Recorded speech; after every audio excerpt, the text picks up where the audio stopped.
Well, coasters, beautiful day on the east coast here, and I'm at the Bealey Bridge. Temperature's 23 degrees, clear blue skies, lots of traffic, but I'm here to look at the bridge. Have a look at it. It's one of the longest single lane bridges on the west coast to Canterbury Highway. It's 265 metres long, and it's about 9k from the Arthur's Pass village, and it crosses the Waimakariri River. Once again, originally opened in 1936, same as pretty much all of our significant bridges between Christchurch and the west coast.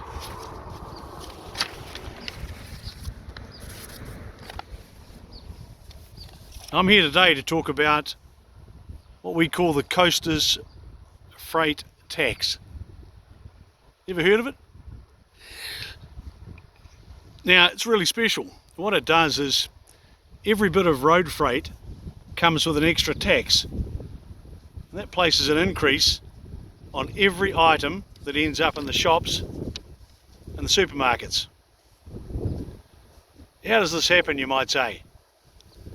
Well, we have 5 bridges going to Christchurch that are weight restricted, and the trucks can only go over weighing 50 tonnes. In other parts of the country, it's 68 tonnes. So there's 18 tonne of freight missing. Same cost of labour, same cost of fuel, road user charges, but 18 tonne less. So our major exporters, and we've got a few of them like Westland Milk, Westco Lagan, Silver Fern Farms, you can keep naming them, they have to go, or have to forego a peak of 18 tonnes on every load across the hill. So the truck heads off 80% loaded. It's a coast special tax, which makes every freight truck that goes over this bridge here having to leave $720 of freight in Christchurch, or alternatively back on the coast. And you and me, the exporters, pay this cost directly, one way or another.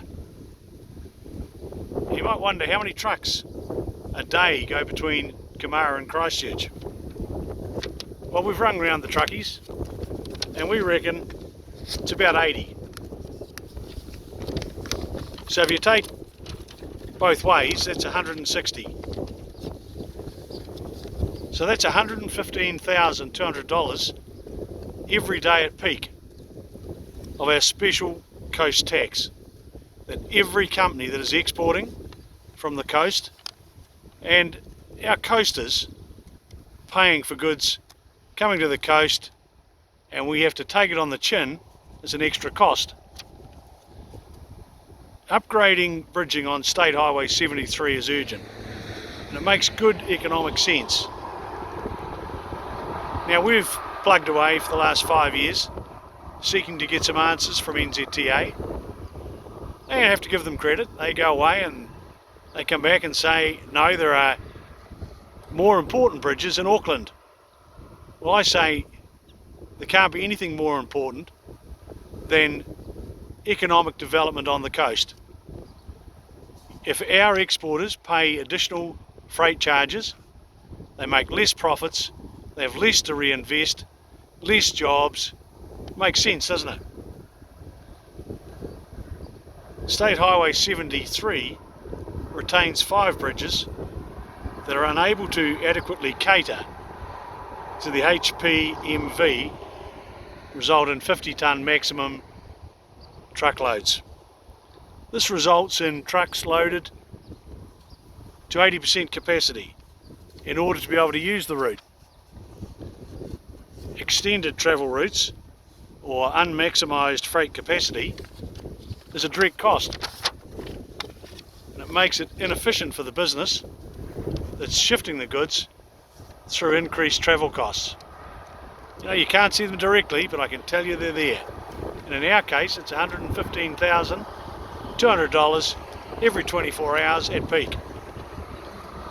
Improving this route will not only benefit the West Coast, but will lead to achieving outcomes sought in the government policy statement for land transport 2021 by assisting economic prosperity. And it will. It'll create more profits, which results in more cash to reinvest, more jobs, and it'll also assist with the transition of net zero carbon emissions by reducing travel times and volumes.